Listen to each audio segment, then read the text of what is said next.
మేధావులు రెండు రకాలుంటారు. First category వాళ్ళ తెలివిని ఉపయోగించి కోట్లకి కోట్లు సంపాదిస్తారు. దాంట్లో ఏ తప్పు లేదు. రెండో కేటగిరీ వాళ్ళ తెలివిని ప్రజలకు ఉపయోగపడేలా కృషి చేస్తారు. వాళ్ళ సొంత లాభం కోసం అస్సలు ఆలోచించరు. సెకండ్ కేటగిరీలో ఫస్ట్ ఉండే వ్యక్తి నికోలా టెస్లా. మీ మొబైల్స్కి ఛార్జింగ్ పెడుతున్నా, లైట్ యూస్ చేస్తున్నా, ఫ్రిడ్జ్ యూస్ చేస్తున్నా మీరు ఒక వ్యక్తికి థ్యాంక్స్ చెప్పాలి. అతనే నికోలా టెస్లా. ఇది ప్రపంచం మర్చిపోయిన ఒక మేధావి కథ. జనవరి 7, 1943 న్యూయార్కర్ హోటల్లో పనిచేస్తున్న ఒక పని మనిషి రూమ్ నెంబర్ 3327లోకి వెళ్ళింది. అక్కడ 86 సంవత్సరాల ఒక ముసలాయన డెడ్ బాడీ కనిపించింది. టెస్లా ఒంటరితనంలో పేదరికంలో మరణించాడు. అతను కేవలం పాలు, బిస్కెట్స్ మాత్రమే ఆహారంగా తీసుకునేవాడు. ప్రపంచం గర్వించదగ్గ సైంటిస్ట్ అంధకారంలో జేబులో రూపాయి కూడా లేకుండా మరణించాడు. దీనికి కారణం ఉంది. అదేంటో ఈ వీడియో పూర్తిగా చూశాక మీకే అర్థమవుతుంది. టెస్లా క్రొయేషియాలో జూలై 10, 1886లో జన్మించారు. మెరుపులతో కూడిన వర్షపు రోజు రాత్రి పుట్టాడు. వాళ్ళ ఫ్యామిలీ నమ్మకాల ప్రకారం ఈ బిడ్డ చైల్డ్ ఆఫ్ డార్క్నెస్ అన్నారు. కానీ వాళ్ళమ్మ మాత్రం కాదు, వీడు చైల్డ్ ఆఫ్ లైట్ అవుతాడు అని చెప్పింది. ఆ మాటలు 100% నిజమవుతాయని తను ఊహించి ఉండదు. టెస్లాకి చిన్నతనంలో ఉన్నప్పుడు వింత వింత లైట్స్ కనిపించేవి. వాటిల్లో ఏది నిజం, ఏది తను ఊహించుకుంటున్నాడో అర్థమయ్యేది కాదు. కానీ ఆ విజన్ తను కొత్తగా ఆవిష్కరించడానికి ప్రోత్సహించింది. తనకి వచ్చిన ఐడియాస్ పేపర్ మీద రాసే అవసరం కూడా ఉండేది కాదు. తన విజన్ మెమరీ అంత పవర్ఫుల్గా ఉండేది. టెస్లా తన ఆవిష్కరణలకి క్రెడిట్ అంతా తన తల్లికి ఇచ్చేవాడు. తన తల్లి తీరిక సమయంలో ఇంట్లోకి కావాల్సిన చిన్న చిన్న వస్తువులు కనిపెట్టేది. తన తల్లి ఏకసంతాగ్రహి. తన మెమరీలో ఉన్న విజన్ని చాలా ఖచ్చితంగా గుర్తుపెట్టుకునేది. మైండ్లో ఏముందో అదే పర్ఫెక్ట్గా చేసేది. నార్మల్ పీపుల్ మైండ్లో ఉన్నది ఉన్నట్లు డిజైన్ చేయలేరు. బట్ నికోలా టెస్లా తల్లి అందులో దిట్ట. ఈ విద్యని తన కొడుకు కూడా పంచింది. టెస్లా తండ్రి ఒక ప్రీస్ట్. టెస్లాని కూడా ప్రీస్ట్ని చేయాలనుకున్నాడు. కానీ టెస్లాకి ఇంజనీరింగ్ చదవాలని బాగా కోరిక. టెస్లాకి చిన్నతనంలో కలరా వచ్చి చావుకు దగ్గరలో ఉన్నప్పుడు తన కొడుకు బ్రతికితే ఇంజనీరింగ్ స్కూల్కి పంపుతానని వాళ్ళ తండ్రి ప్రామిస్ చేశాడు. ఆశ్చర్యంగా టెస్లా బ్రతికాడు. ఆస్ట్రియా వెళ్ళి టెక్నికల్ కాలేజ్ ఆఫ్ గ్రాజ్లో 3 నుండి రాత్రి 11 వరకు పనిచేసేవాడు. ప్రొఫెసర్స్ కూడా అతన్ని చూసి భయపడేవారు. టెస్లాకి చాలా పవర్ఫుల్ మైండ్ ఉండేది. క్యాలిక్యులస్ లాంటి కష్టమైన వాటిని బ్రెయిన్లోనే సాల్వ్ చేసేవాడు. 8 భాషలు మాట్లాడేవాడు. మంచి స్టూడెంట్ అయినప్పటికీ స్కూల్ ఫినిష్ చేయలేదు. తర్వాత గ్యాంబ్లింగ్కి అడిక్ట్ అయ్యాడు. కుటుంబంతో సంబంధం తెంచుకున్నాడు. తన ఫ్రెండ్స్కి కూడా టెస్లాకి ఏమైందో తెలియదు. నదిలో కొట్టుకుపోయాడేమో అనుకునేవారు. టెస్లా యూరోప్ అంతా తిరిగి బుడాపెస్ట్లో చిన్న ఎలక్ట్రీషియన్గా పనిచేయడం స్టార్ట్ చేశాడు. ఒకరోజు రోడ్డు మీద నడుచుకుంటూ వెళ్తున్నప్పుడు ఆల్టర్నేటింగ్ కరెంట్ని ఉపయోగించి కరెంటు ఉత్పత్తి చేస్తే ఎలా ఉంటుందని ఒక ఐడియా వచ్చింది. ఇది ప్రపంచాన్ని మార్చబోతున్న ఐడియా. 1882లో ఫ్రాన్స్లోని థామస్ ఎడిసన్ ఎలక్ట్రిక్ కంపెనీలో పనిచేయడానికి ప్యారిస్లో సెటిల్ అయ్యాడు. స్టార్టింగ్లో ఇండోర్ లైటింగ్ బిగించే పని చేసేవాడు. తర్వాత అక్కడ మేనేజర్స్ టెస్లా ప్రతిభను గుర్తించారు. టెస్లా చాలా కష్టమైన పనులు, డిజైనింగ్, మోటార్ తయారు చేయడం చూసి షాక్ అయ్యారు. అతి తక్కువ సమయంలోనే యూరప్ మొత్తం చుట్టేసి ఎడిసన్ బ్రాంచెస్లో ప్రాబ్లమ్స్ అన్ని ఫిక్స్ చేసేవాడు. 1884లో టెస్లా మేనేజర్ న్యూయార్క్ సిటీలోని ఎడిసన్ మెషిన్ వర్క్స్లో జాబ్ ఆఫర్ ఇచ్చాడు. టెస్లా ఆఫర్ని యాక్సెప్ట్ చేసి జేబీలో కేవలం 4 సెంట్స్తో అమెరికాలోకి అడుగుపెట్టాడు. యాక్చువల్గా తన డబ్బంతా ఎవరో కొట్టేశారు. స్టార్టింగ్లో ఎడిసన్ అంటే టెస్లాకి చాలా మంచి అభిప్రాయం ఉండేది. ఈవెన్ ఎడిసన్కి కూడా టెస్లా అంటే మంచి ఇంప్రెషన్ ఉండేది. చాలాసార్లు నాకు చాలామంది కష్టపడే అసిస్టెంట్స్ ఉన్నారు, కానీ టెస్లా అనే వాళ్ళలో ఫస్ట్ అని చెప్తూ ఉండేవాడు. కానీ ఇది ఎక్కువ కాలం నిలవలేదు. వాళ్ళు బద్ధ శత్రువులుగా మారిపోయారు. కరెంట్ ఎలా నిల్వ చేయాలి, ఎలా సరఫరా చేయాలనే దాని మీద ఇద్దరికీ భిన్న అభిప్రాయాలు ఉండేవి. ఎడిసన్ డైరెక్ట్ కరెంట్ని ప్రిఫర్ చేసేవాడు. డైరెక్ట్ కరెంట్ అంటే ఎలక్ట్రిక్ ఛార్జ్ ఒకే డైరెక్షన్లో వెళ్తుంది. కానీ టెస్లాకి ఆల్టర్నేటింగ్ కరెంట్ అంటే ఇష్టం. సమయానుగుణంగా ఎలక్ట్రిక్ ఛార్జ్ డైరెక్షన్ మారుతుంది. కరెంట్ సప్లై స్థిరంగా ఉండాలంటే దిశ మార్చడం అనేది చాలా కీలకం. ఎందుకంటే అవుట్లెట్స్ మీద ఎక్కువ భారం ఉండదు. దీనివల్ల చాలా దూరం ఎక్కువ పవర్ని సరఫరా చేయొచ్చు. అందుకే మన ఇంటికి పెద్ద పెద్ద వస్తువులకి ఏసీ పవర్ ఇస్తారు. డీసీ పవర్ చిన్న చిన్న ఐటమ్స్కి మాత్రమే ఇస్తారు. కానీ ఎడిసన్కి ఏసీ అంటే అస్సలు ఇష్టం లేదు. ఎందుకంటే ఏసీ వస్తే డైరెక్ట్ కరెంట్ సేల్స్ అన్నీ పడిపోతాయి. డీసీ మీద పేటెంట్స్ అన్నీ ఎడిసన్ పేరు మీద ఉన్నాయి. దీనివల్ల ఎడిసన్కి చాలా అంటే చాలా నష్టం వస్తుంది. ఎడిసన్ కంపెనీలో పనిచేసే మేనేజర్ డీసీ మీద నడిచే మిషన్స్ని ఇంప్రూవ్ చేస్తే $50,000 ఇస్తానని టెస్లాకి ఆఫర్ ఇస్తాడు. అంటే దాదాపు 36 లక్షలు. తీరా చేశాక మేనేజర్ టెస్లాకి రూపాయి కూడా ఇవ్వలేదు. మోసం చేశాడు. ఇంకా ఎడిసన్తో జరిగిన కొన్ని చేదు అనుభవాల వల్ల టెస్లా ఎడిసన్ దగ్గర మానేసి తన సొంతగా ఎలక్ట్రిక్ కంపెనీ పెట్టాడు. కానీ టెస్లా ఇన్వెస్టర్స్కి అతని మీద పెద్దగా ఆసక్తి చూపించలేదు. కంపెనీని తీసుకుందాం అనుకున్నారు అండ్ టెస్లా పేటెంట్స్ అన్నీ కూడా. ఎందుకంటే టెస్లా ఆ పేటెంట్స్ అన్నిటినీ కంపెనీ పేరు మీద రాసి దానికి బదులుగా స్టాక్స్ తీసుకున్నాడు. ఆ స్టాక్స్ అస్సలు వాల్యూవే లేదు. కంపెనీ పోయిన తర్వాత రోజుకి 150 రూపాయలు ఇచ్చి గుంటలు తవ్వే పనిచేశాడు. సూర్యుడిని అరిచేత్తో ఎవ్వరూ ఆపలేరు. 1887లో ఆల్టర్నేటింగ్ కరెంటు మీద నడిచే ఇండక్షన్ మోటార్ని తయారు చేశాడు. ఈ మోటార్ ఎలక్ట్రిసిటీని మెకానికల్ పవర్లోకి మారుస్తుంది. Present Elon Musk Tesla vehicles నడుస్తుంది ఈ టైప్ మోటార్ వల్లే. ఈ మోటార్కి పేటెంట్ తీసుకున్నాడు. తర్వాత సంవత్సరం దీన్ని అమెరికన్ ఇన్స్టిట్యూట్ ఆఫ్ ఎలక్ట్రికల్ ఇంజనీర్స్కి చూపించాడు. ఇది జార్జ్ వెస్టింగ్ హౌస్ దృష్టిలో పడింది. ఎలక్ట్రికల్ మార్కెట్లో ఇతను ఒక కీలకమైన వ్యక్తి.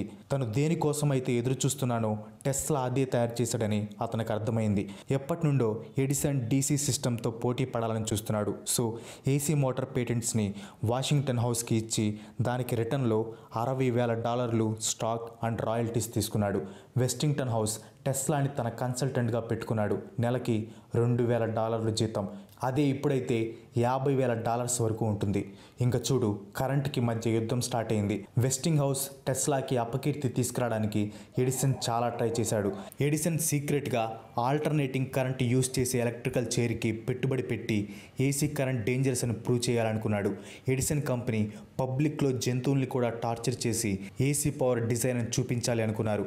1903లో టాప్సీ అనే సర్కస్ ఏనుక్కి కరెంట్ షాక్ ఇచ్చి దాన్ని ఒక వీడియో కూడా తీశారు. ఎడిసన్ ఎన్ని ప్రయత్నాలు చేసినా వెస్టింగ్ హౌస్ టెస్లాకి అంతా మంచి జరిగింది. 1893 చికాగోలో వాల్డ్స్ కొలంబియా ఎక్స్పోజిషన్ అనే ఫెయిర్ జరిగింది. క్రిస్టాఫర్ కొలంబస్ అమెరికాని కనిపెట్టి 400 సంవత్సరాలైన సందర్భంగా ఆల్ ఎలక్ట్రికల్ ఫెయిర్ నిర్వహించారు. దీనికి 2,70,00,000 మందికి పైగా అటెండ్ అయ్యారు. వాళ్ళందరికీ అర్థమైన విషయం ఆల్టర్నేటింగ్ కరెంటే మన ఫ్యూచర్లో ఏసీ ఏలబోతుందని వాళ్ళందరికీ అర్థమైంది. నైగరా ఫాల్స్లో వాల్డ్స్ ఫస్ట్ ఏసీ పవర్ ప్లాంట్ని నిర్మించింది. ఎడిసన్ జనరల్ ఎలక్ట్రిక్స్ని బీట్ చేశారు. ఈ హైడ్రో ఎలక్ట్రిక్ పవర్ స్టేషన్ చాలా పెద్ద సక్సెస్ అయింది. దీంతో టెస్లా పాపులర్ అయ్యాడు. నైగరా ఫాల్స్ దగ్గర టెస్లా స్టాచ్యూ కూడా ఉంటుంది. కరెంటు యుద్ధంలో ఎడిసన్ మీద వెస్టింగ్ హౌస్ టెస్లానే గెలిచారు. కానీ ప్రాబ్లం అయితే ఇంకా ఉన్నాయి. వెస్టింగ్ కంపెనీ దగ్గర డబ్బు అయిపోతుంది. $10 మిలియన్ అప్పులోకి వెళ్లారు. 1897లో టెస్లా దగ్గరికి వెళ్ళి కంపెనీని సేవ్ చేయడానికి నీ రాయల్టీస్ తగ్గించుకోగలవా అని అడుగుతాడు. వెంటనే టెస్లా ఏమీ ఆలోచించకుండా తన కాంట్రాక్ట్ని చింపేస్తాడు. వెస్టింగ్ హౌస్ నమ్మినంతగా నన్ను ఎవరూ నమ్మలేదు, అతనికి నేను గ్రేట్ఫుల్గా ఉంటాను అని చెప్పి $12 మిలియన్ కంపెనీ నుండి బయటకు వస్తాడు. ఈ రోజుల్లో అది $300 మిలియన్, అంటే 2,000 కోట్లు. ఆ రోజు టెస్లా గనక రాయల్టీస్ని వదలకుండా ఉండుంటే నికోలా టెస్లా ప్రపంచంలోని అత్యంత ధనిక వ్యక్తి అయ్యేవాడు. First billionaire అయ్యేవాడు. ఆ రోజు ఆ కాంట్రాక్ట్ చించేయడం వల్ల వెస్టింగ్ హౌస్ సేవ్ అయ్యాడు. ఆ డబ్బుతో టెస్లా ఫైనాన్షియల్గా ఇండిపెండెంట్ అయ్యాడు. కొత్త ప్రాజెక్ట్స్ కోసం న్యూయార్క్లో చాలా ల్యాబొరేటరీస్ ఓపెన్ చేశాడు. ఆ సమయంలో టెస్లా చాలా ఇన్వెన్షన్స్ చేశాడు. దాదాపు 300 పేటెంట్స్ తన పేరు మీద ఉన్నాయి. రేడియేషన్స్ మీద ఎక్స్పెరిమెంట్స్ చేసి ఎక్స్రే టెక్నాలజీస్కి మార్గదర్శకుడయ్యాడు. ఈ ఎక్స్రే టెస్లా హ్యాండ్దే. ఫస్ట్ రిమోట్ కంట్రోల్ కనిపెట్టాడు. మ్యాడిసన్ స్క్వేర్ గార్డెన్లో ఒక బోట్ని కంట్రోల్ చేశాడు. ఇది ఆ టైంలో ఇంపాసిబుల్ టాస్క్. జనాలు కూడా టెస్లా ఏదో మ్యాజిక్ చేస్తున్నాడు అనుకునేవారు. తర్వాత టెస్లా కాయిల్ని కనిపెట్టాడు. ఇది పెద్ద మొత్తంలో హై వోల్టేజ్ ఎలక్ట్రిసిటీని ప్రొడ్యూస్ చేస్తుంది. దీనివల్ల పవర్ఫుల్ రేడియో సిగ్నల్స్ని రిసీవ్ చేసుకోవచ్చు, పంపొచ్చు అని కనిపెట్టాడు. ఇది జనాలకి చూపించడానికి రెడీ అయ్యాడు. కానీ 1895లో తన ల్యాబ్ మంటల్లో నాశనమైంది. సంవత్సరాల తరబడి రీసెర్చ్, ఎక్విప్మెంట్ అంతా నాశనం అయిపోయింది. తన జీవితం పతనం అవడం ఆ ఫైర్ యాక్సిడెంట్తోనే స్టార్ట్ అయింది. అదే తన లైఫ్లో టర్నింగ్ పాయింట్. తను రేడియో మీద పనిచేస్తున్న టైంలోనే ఇటలీకి చెందిన మార్కోని కూడా రేడియో మీద పనిచేస్తున్నాడు. అమెరికా పేటెంట్ రైట్స్ తీసుకోవాలనుకున్నాడు. బట్ ఇది టెస్లా చేసేదానికి చాలా దగ్గరగా ఉండడంతో సాధ్యం కాలేదు. కానీ 1901లో మార్కోని ఫస్ట్ రేడియో మెసేజ్ని పంపించాడు. అది కూడా టెస్లా కనిపెట్టిన వాటిని యూస్ చేసుకొని. దీంతో మార్కోనికి కావలసినంత ఆర్థిక సాయం ఎడిసన్ చేశాడు. మార్కోని సాధించిన దాంతో టెస్లాకి ఏం ప్రాబ్లం లేదు. కానీ 1904లో యుఎస్ పేటెంట్ ఆఫీస్ సడన్గా మైండ్ మార్చుకొని మార్కోనికి రేడియో కనిపెట్టినందుకు పేటెంట్ ఇచ్చేసింది. ఇలా ఎందుకు చేశారో తెలియదు, కానీ మార్కోనికి ఎడిసన్ ఇచ్చిన పవర్ఫుల్ ఫైనాన్షియల్ సపోర్టే దీనికి కారణమై ఉండొచ్చు. తర్వాత 1911లో మార్కోనికి ఫిజిక్స్లో నోబెల్ ప్రైజ్ వచ్చింది. అది కూడా టెస్లా కనిపెట్టిన వాటిని వాడుకొని. టెస్లాకి పిచ్చ కోపం వచ్చి కోర్టులో కేసు వేశాడు. ఈ కేసుని కోర్టులో చాలా కాలం లాగి టెస్లా చనిపోయిన తర్వాత అతనికి ఫేవర్గా జడ్జిమెంట్ వచ్చింది. ఈ రేడియో ఇన్సిడెంట్ టెస్లా కెరీర్ మీద చాలా నెగిటివ్ ప్రభావం చూపించింది. టెస్లా ప్రపంచానికి వైర్లెస్ కమ్యూనికేషన్ అందించాలని ఆరాటపడేవాడు. న్యూయార్క్లో వార్డెన్ క్లిఫ్ టవర్ అనే పెద్ద వైర్లెస్ ట్రాన్స్మిషన్ స్టేషన్ని కూడా నిర్మించాడు. వైర్లెస్గా మెసేజెస్ ఎలా పంపొచ్చు, రిసీవ్ చేసుకోవచ్చు అని ఇమాజిన్ చేసుకున్నాడు. అది కూడా ఆ టైంలో అడ్వాన్స్డ్ ఐడియా. ఫైనాన్షియర్స్కి టెస్లా ప్రాజెక్ట్ మీద అస్సలు నమ్మకం లేదు. వాళ్ళంతా మార్కోనికి ఫైనాన్షియల్ సపోర్ట్ ఇచ్చారు. దీనివల్ల టెస్లా ఆర్థిక ఇబ్బందుల్లోకి వెళ్ళాడు. తన డ్రీమ్ ప్రాజెక్ట్ని ఆపటం తప్ప తనకి వేరే ఆప్షన్ కూడా లేకుండా పోయింది. టెస్లా మానసిక స్థితి బాగా క్షీణించింది. తన జీవితంలో చివరి 10 సంవత్సరాలు న్యూయార్కర్ హోటల్లోనే జీవించాడు. వెస్టింగ్ హౌస్ కార్పొరేషన్ తనని కన్సల్టెంట్గా పెట్టుకొని తన రూమ్స్కి డబ్బులు కట్టేది.